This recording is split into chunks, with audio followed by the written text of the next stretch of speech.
I thought I'd make you a little video here to kind of explain what you're supposed to do on double discounts. So for example one here, it's already done for you, but I'll explain how to get these numbers.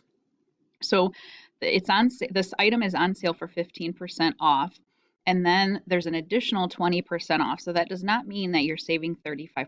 You just don't add those two together and then figure out what you're paying. You have to do one and then the other using the first sale price. So for example, this item is $29.99 and it's on sale for 15% off.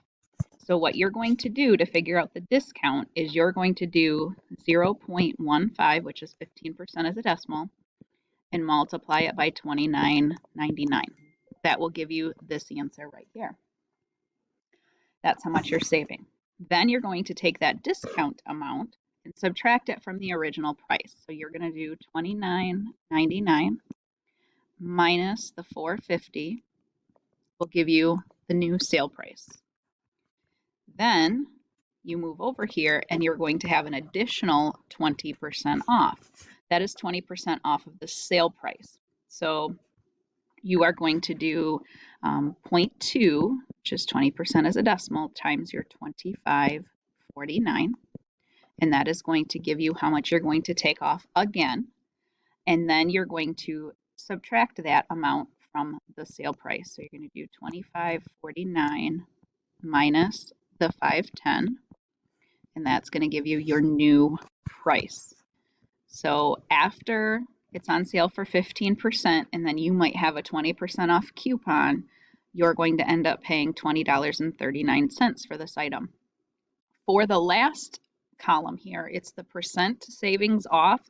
So what did it total out to be? And this one says 32%. The way that you figure this out is you're going to use your original price and your new price, and this is that big number minus your little number, and then you're going to divide that by your original number.